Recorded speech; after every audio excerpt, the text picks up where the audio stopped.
আসি, আর আমাকে বলে আয়, আমার কাছে আয়। কিছু গল্প, কিছু বাস্তব, কিছু প্রেম, কিছু বন্ধুত্ব, এই সব নিয়ে সেজে উঠুক গল্প হলেও সত্যি। শুনতে থাকো গল্প হলেও সত্যি। কেমন আছো সবাই? আমি অর্ঘ্য। আপনারা শুনছেন গল্প হলেও সত্যি থার্ড এপিসোড। তোমাদের পাঠানো কাহিনী দিয়ে শুরু করতে চলেছি আবার একটা নতুন এপিসোড। আজকের এপিসোড শুরু করার আগে একটা কথা বলতে চাই। আজকে কাহিনী পাঠে আমার সহকারী হিসাবে থাকছে রিয়া দাস, আমারই এক বান্ধবী। তার সাহায্য ছাড়া এই গল্পটা আপনাদের সামনে পাঠ করা প্রায় অসম্ভব ছিল, তাই তাকে আমার তরফ থেকে অসংখ্য অসংখ্য ধন্যবাদ। আজকের কাহিনী পাঠিয়েছে অমিত বসু, বাড়ি বনগা। যেটা ঘটেছিল তার বোনের সঙ্গে। নাম সুমনা। এটা আসল নাম না, নাম গোপন করা হয়েছে। শুরু করার আগে বলি, কোনো রকম কোনো কুসংস্কার ও অন্ধবিশ্বাসকে আমরা প্রোটেস্ট করি না। তোমরা যদি ঘটনাগুলি না বিশ্বাস করো, নিছকই গল্প হিসাবে নেবে, কারণ ঘটনার সত্যি মিথ্যে যাচাই আমরা করি না। তাড়াতাড়ি কানে হেডফোন লাগিয়ে নাও বেস্ট অনুভূতি পাওয়ার জন্য। আমাদের আজকের ঘটনা যথেষ্ট উত্তেজকপূর্ণ হতে চলেছে। ঘটনাটা পড়ার সময় আমার তাই মনে হয়েছে। শুরু হচ্ছে আজকের কাহিনী। শ্রাবণের 17 তারিখ, বর্ষাকাল। বাস থেকে নামা মাত্রই ঝমঝম করে বৃষ্টি নামল। সুমনা তাড়াতাড়ি করে ছাতাটা খাটিয়ে অমলের চা দোকানের টালির চালের ছাউনির সামনের দাওয়াটায় এসে দাঁড়ালো।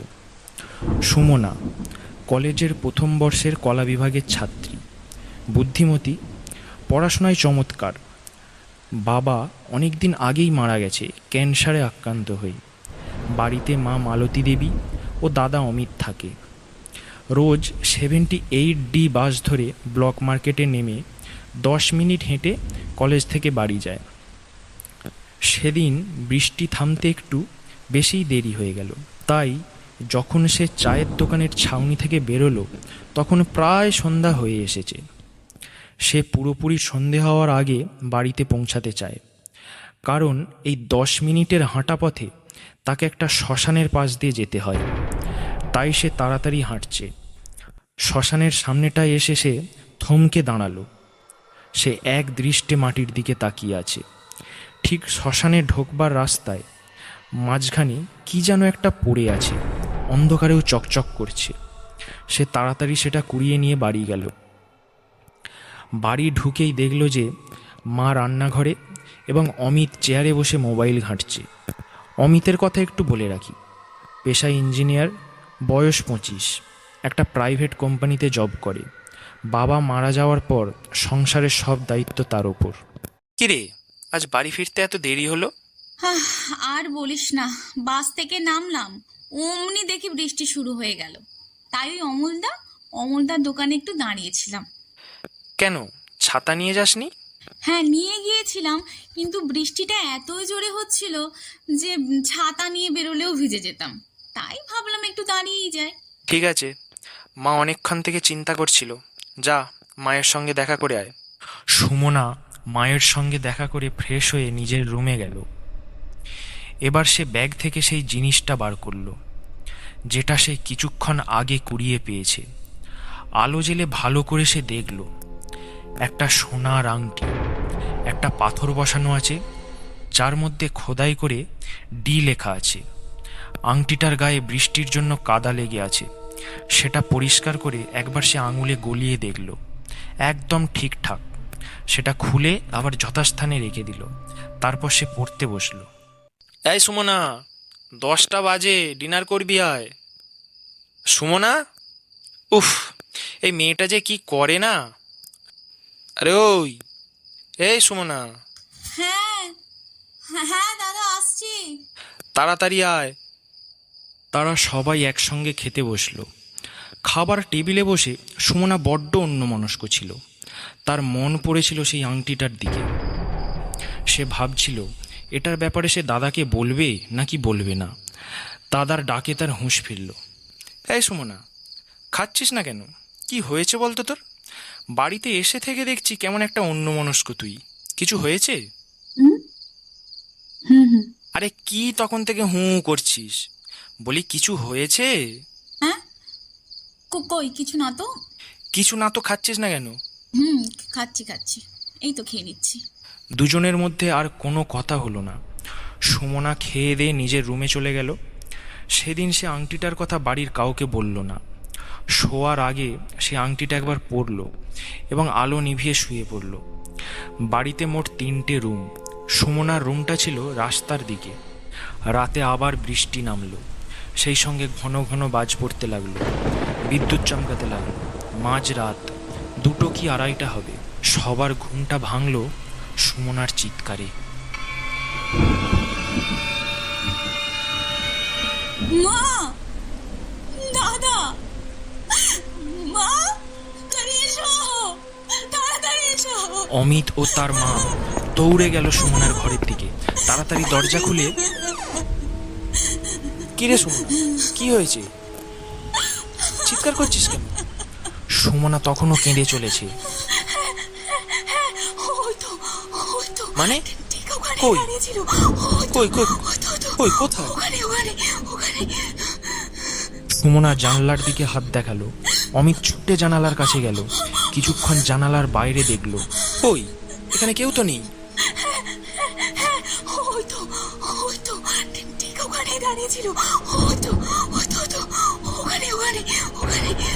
অমিত তাড়াতাড়ি একখানা ছাতা হাতে নিয়ে বাইরে গেল। কিছুক্ষণ এদিক ওদিক দেখে ফিরে এলো। কই কেউ নেই রে। বাড়ির সামনে পেছনে সব জায়গায় দেখলাম, কোথাও কেউ নেই। আমি স্পষ্ট দেখেছি, ওখানেই দাঁড়িয়েছিল। তাহলে মানুষটা কি এত রাতে উড়ে গেল? তুই মনে হয় কোনো স্বপ্ন দেখেছিস। তোকে আজ একা শুতে হবে না, এক কাজ কর, মায়ের কাছে চলে যা। এই বলে অমিত তার রুমে চলে গেল এবং সুমনাকে তার মা নিয়ে গেল। এত কিছুর মধ্যে কেউ খেয়াল করলো না সুমনার হাতে একটা আংটি আছে। সেদিন রাতে আর কিছু ঘটল না। পরদিন সকালে ঘুম থেকে উঠে দেখল সুমনা তখনও ঘুমাচ্ছে। মায়ের কাছে জানতে পারলো কাল রাতে ওই ঘটনার পর থেকে নাকি সুমনার শরীরটা খুব খারাপ, জ্বর এসেছিল। তাই সে ডক্টরকে ফোন করে দিয়ে অফিসে বেরিয়ে গেল। অফিস থেকে ফিরল সন্ধে 6টা নাগাদ। বাড়ি ফিরে সুমনার ঘরে গিয়ে দেখল সে টিভি দেখছে। কিরে, শরীর কেমন আছে? ভালো। সারাদিনে আর জ্বর এসেছিল? না, আর সারাদিনে সেরকম জ্বর আসেনি। অমিত একটা জিনিস লক্ষ্য করলো, সুমনা কেমন চুপচাপ হয়ে আছে, বেশি কথা বলতে চাইছে না। ভাবলো শরীর টরীর খারাপ হয়তো, তাই কথা বলতে কষ্ট হচ্ছে, তাই হয়তো চুপচাপ। অমিত আর বেশি বকালো না। সে নিজের ঘরে ফিরে এসে অফিসের কিছু কাজ বাকি ছিল সেটা করতে লাগলো। রাত 10টা নাগাদ ডিনার টেবিলে এসে মাকে সুমনার কথা জিজ্ঞাসা করতে মা বলল সুমনার খাবার নাকি তার রুমে দিয়ে এসেছে। খাওয়া দাওয়া সেরে সে একবার সুমনার রুমে গেল। দেখলো খাওয়া শেষ করে সুমনা ঘুমিয়ে পড়েছে।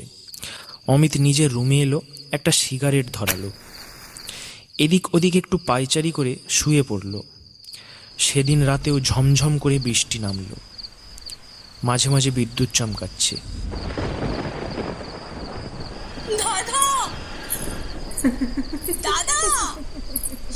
তাড়াতাড়ি এসো,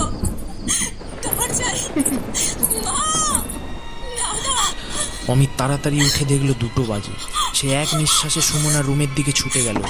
দেখলো সুমনা খাটের এক কোণে জোরসোরো হয়ে বসে আছে, থরথর করে কাঁপছে। তার চোখ দুটো লাল হয়ে আছে, চোখ দিয়ে জল গড়াচ্ছে। সে বারবার খোলা জানালার দিকে হাত দিয়ে ইশারা করছে আর বিড়বিড় করে বলে চলেছে,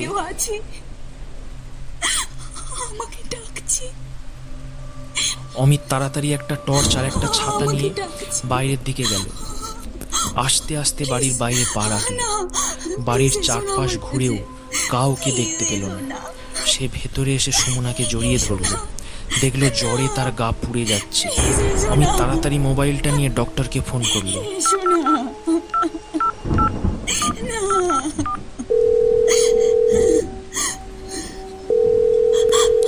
হ্যালো, হ্যাঁ, কে ডক্টর মজুমদার বলছেন?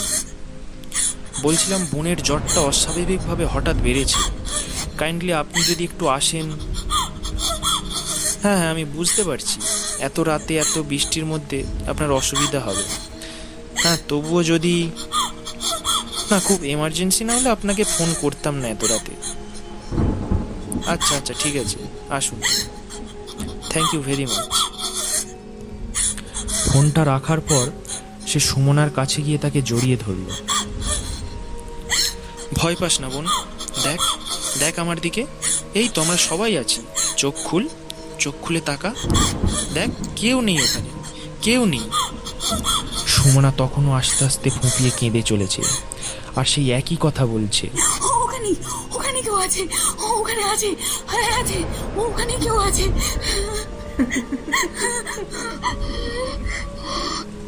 কেউ ওখানে আছে, কেউ ওখানে আছে, আছে। আধ ঘন্টা পর ডক্টর মজুমদার এলেন।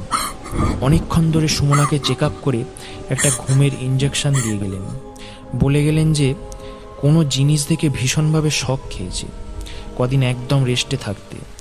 ডক্টর মজুমদার চলে যাওয়ার পর মাকে সুমনার কাছে রেখে এসে সে নিজের ঘরে এসে একটা সিগারেট ধরালো।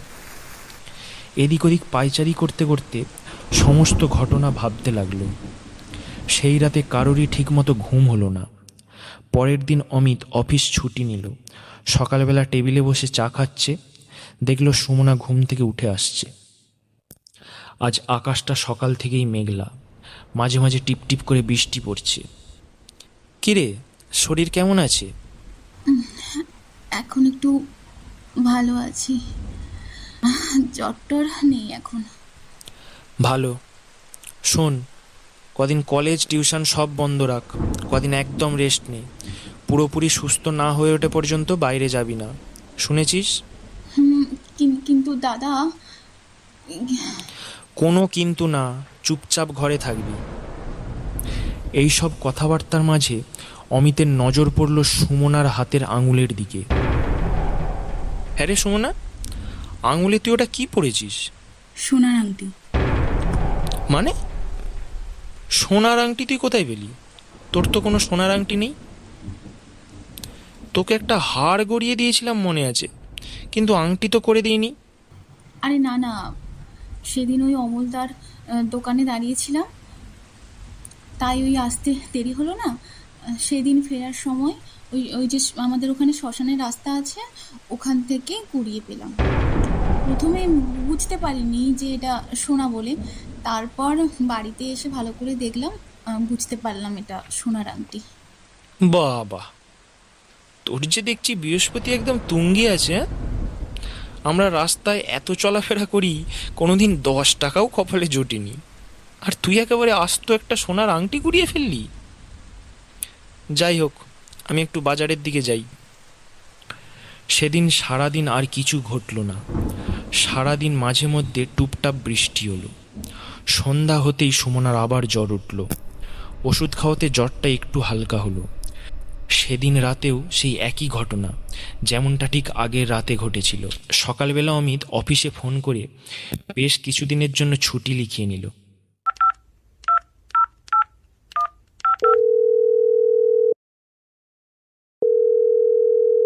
হ্যাঁ স্যার, বলছিলাম আমার দিন 15 একটু ছুটি লাগবে।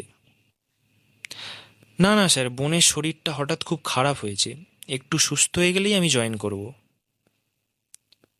ওকে sir, okay, thank you. Amit বেশ একটু চিন্তিত হয়ে টেবিলে বসেছিল। দেখল সুমনা বেরিয়ে আসছে রুম থেকে। অমিত লক্ষ্য করল এই 3 দিনে সুমনার চেহারার বেশ পরিবর্তন হয়েছে। রোগা হয়ে গেছে, চোখের তলায় কালি পড়ে গেছে, চোখে মুখে অসুস্থতার ছাপ। অমিতের ব্যাপারটা মোটেও ভালো লাগলো না। সুমনা, শোন, এখানে বস। আমাকে খুলে বলতো, রাতে তুই ঠিক কি দেখিস? সুমনার চোখ ভয়ে বড় বড় হয়ে গেল। সে ভয়ে কাঁপা কাঁপা গলায় বলল, আমি দেখি ঠিক ঠিক ওই জানালার কাছে এসে দাঁড়ালো একটা ছায়া, একটা ছায়া। সে সে ধীরে ধীরে আমার দিকে তাকিয়ে আসে আর আমাকে বলে, আয় আমার কাছে, আয় আয়। দিকে তাকিয়ে আমাকে ডাকে, আমাকে বলে তাড়াতাড়ি চলে আয় সুমনা, আমার কাছে আয়। নুপুরের আওয়াজ পাই। কথাগুলি বলতে বলতে তার চোখ দুটো লাল হয়ে গিয়েছিল, গলা শুকিয়ে গিয়েছিল, সে কাঁপতে লাগলো। অমিত ব্যাপারটা স্বাভাবিক করার জন্য তাকে জড়িয়ে ধরল। থাক, আর বলতে হবে না, সব ঠিক হয়ে যাবে। তোর কিচ্ছু হতে দেব না, আমি তোর কিচ্ছু হতে দেবো না। তোর এই দাদা যতদিন আছে তোর কিচ্ছু হবে না। যা রুমে যা, রুমে গিয়ে রেস্ট কর। এইভাবে আরও 3-4 দিন কাটলো। প্রতিদিন রাতে একই ঘটনা বারবার ঘটছে। এইদিকে সুমনার শরীরের অবস্থাও দিন দিন আরও খারাপ হতে লাগলো। খাওয়া নেই, ঘুম নেই, শরীর রোগা কঙ্কালের মতো হয়ে গেছে, চোখ দুটো ঢুকে গেছে। এইসব ভাবতে ভাবতে অমিত কেঁদে ফেলল। দিনটা শনিবার ছিল। সকালে উঠে অমিত ভাবল আজ একটু বাড়ির বাইরে বেরোবে। এই কয়েকদিন তার পরিবারের মধ্যে যা চলছে, একটু বাইরে না বেরোলে সে পাগল হয়ে যাবে। সেই মতো সকালে সে অমলের চায়ের দোকানে গেল। এই অমল, এক কাপ চা দে তো। দিচ্ছি অমিত দা, তুমি না একটু বসো। অমিত একটা সিগারেট ধরালো। সিগারেটটা ধরিয়ে এক মনে বাড়ির সব ঘটনা ভাবছিল। হুঁশ ফিরল অমলের ডাকে। আরে ও অমিত দা, অমিত দা, কখন থেকে তোমাকে ডাকছি, চা যে ঠান্ডা হয়ে গেল। আরে ও অমিত দা, অমিত দা। হ্যাঁ, কি হয়েছে বলো তো তোমার অমিত দা? কদিন ধরে দেখছি যে দোকানে আসছো না, আজও কেমন একটা অন্যমনস্ক। কিছু হয়েছে নাকি? অমিত এক মনে সিগারেট টানছিল। আরে আরে ও অমিত দা, বলবে তো, কিছু কি হয়েছে? অমিত সিগারেটের শেষ টানটা দিয়ে বলতে শুরু করলো। একে একে সমস্ত ঘটনা বলল না শুধু আংটির কথা। দুগ্গা দুগ্গা, আমাদের সুমনা বোনকে তাড়াতাড়ি সুস্থ করে দাও ঠাকুর। এত কিছু ঘটে গেছে, আগে বলনি তো অমিত দা। এই তো সেদিন আমার দোকান থেকে বাড়ি গেল। হ্যাঁ, তারপর থেকেই তো শুরু হলো। বুঝলে অমিত দা, এইসব জিনিস বেশি দিন ফেলে রাখা ঠিক না। আমি বলি কি, তুমি আজকে সন্ধ্যাবেলাতেই একবার পাশের পাড়ার বদ্যিতান্ত্রিকের বাড়ি যাও। তিনি কিছু একটা উপায় অবশ্যই বলবে। তিনি এই সব সমস্যার অনেক সমাধান করেছে। আমার কথা শোনো, বুঝলে? অমিত চা খেয়ে কিছুক্ষণ পর বাড়ি চলে এলো। বাড়িতে এসে দেখলো সুমনা শুয়ে আছে, তার মুখের দিকে তাকানো যাচ্ছে না। অমিত ঠিক করলো সন্ধ্যাবেলা সে যাবেই।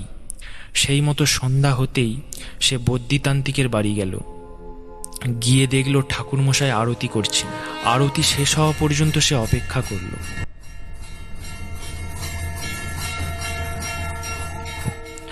আরতি শেষের পরে সে ঠাকুরমশাইয়ের পায়ে ধরে কেঁদে ফেলল।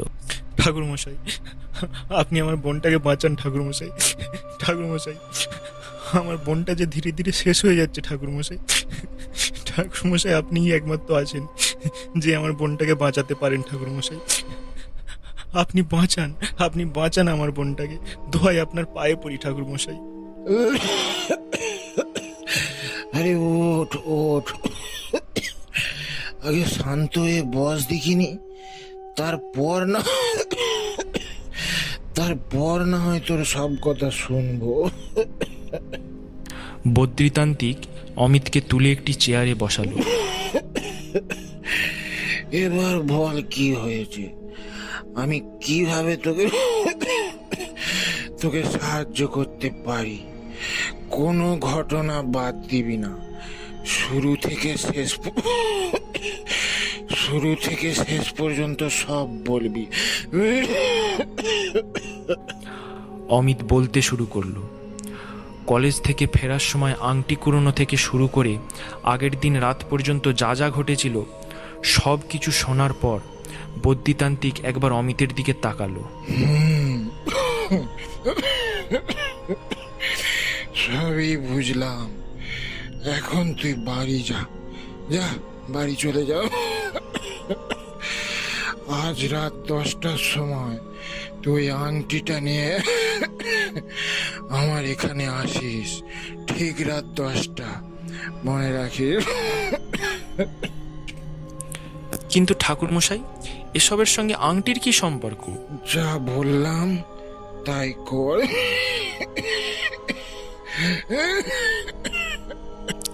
অমিত আর কোনো প্রশ্ন করল না।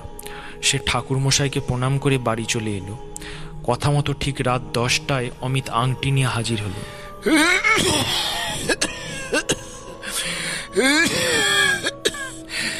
আংটিটা ঠাকুরের কাছে রেখে বাড়ি চলে যা। কাল সকালে আসিস। আর হ্যাঁ, আজ রাতে তোর বোনকে একা রাখিস না। অমিত যথারীতি বাড়ি চলে এলো। আজ রাতেও ভীষণ বৃষ্টি হচ্ছে। সুমনা ও তার মা একটি ঘরে শুয়েছে। অমিতের ঘুম আসছে না। সে সিগারেট ধরালো। সারা ঘর পায়চারি করছে। না, আজ রাতে আর কিছু ঘটল না। শুধু সুমনার ভীষণ জ্বর উঠেছিল রাতে। দেখতে দেখতে সকাল হলো। সারা রাত একটু ঘুমায়নি অমিত। সকাল হতেই সে তড়িঘড়ি করে বেরিয়ে পড়ল বদ্রিতান্ত্রিকের বাড়ি। গিয়ে দেখল বদ্রিতান্ত্রিক একটা চেয়ারে বসে চা খাচ্ছে। অমিতকে দেখতে পেয়ে চায়ের কাপটা রাখলো। আয়, আমি তোর জন্যই অপেক্ষা করছিলাম। তোর বোনের আর কোনো বিপদ নেই, সব বিপদ কেটে গেছে। মা তারা তোর বোনকে বাঁচিয়ে দিয়েছে। আপনি সত্যি বলছেন তো ঠাকুরমশাই? আমার বোনটা আবার আগের মতো ভালো হয়ে উঠবে তো? আগের মতো আবার সুস্থ হয়ে যাবে তো? বলুন না ঠাকুরমশাই, আপনি সত্যি বলছেন তো? হ্যাঁ, মা তারাকে ডাক। জয় মা, জয় মা। আর কোনো বিপদ হবে না। পুরো ব্যাপারটা বলি শোন। তুই আংটিটা দিয়ে যাবার পর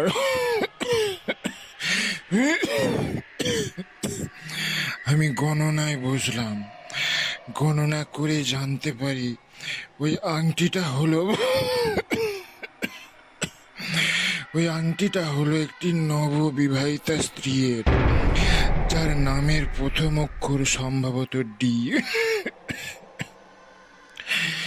যেটা আংটির পাথরে খোদাই করে লেখা আছে। ওই আংটিটা তার স্বামী বিয়ের প্রথম রাতে তাকে উপহার দিয়েছিল। কিছুদিন পরে একটা অ্যাক্সিডেন্টে তার মৃত্যু হয়। ওই শ্মশানে তার দেহ দাহ করতে নিয়ে আসার সময় কোনোভাবে তার হাত থেকে খুলে পড়ে যায়, যেটা তোর বোন কুড়িয়ে আনে। সে প্রতি রাতে তোর বোনের কাছে একটা ছায়ামূর্তি হয়ে এসে তার আংটি ফেরত চাইতো। এইসব আত্মারা তার স্বামীর জিনিস অন্য মেয়ের হাতে দেখলে একদম সহ্য করতে পারে না। তাই তোর বোনকেও ধীরে ধীরে মৃত্যুর দিকে ঠেলে নিয়ে যাচ্ছিল। মা তারার কৃপায় তুই সঠিক সময়ে এসেছিলি আমার কাছে। কাল রাতেই আমি সেই আংটি ওই শ্মশানে পুঁতে দিয়ে এসেছি। এবার মাকে ডাক, উনি সব ঠিক করে দেবেন। জয় মা তার, জয় মা, জয় মা। অমিত সব কিছু শুনে নিজের কানকে বিশ্বাস করতে পারছিল না। সত্যি কোনো মানুষের সঙ্গে এই অবাস্তব জিনিস ঘটতে পারে? সে আগে শুধু গল্পে শুনেছে, এখন নিজের অভিজ্ঞতা হলো। 3 দিনের মধ্যে সুমনা সুস্থ হলো। এরপর তারা সবাই মিলে একদিন তারাপীঠে গিয়ে পুজো দিয়ে এলো।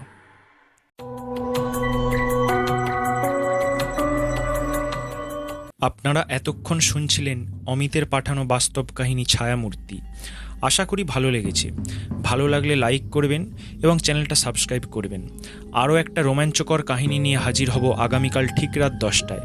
ভালো থাকুন, সুস্থ থাকুন, আর ডেসক্রিপশানে দেওয়া মেল আইডিতে গল্প পাঠান। শুভরাত্রি।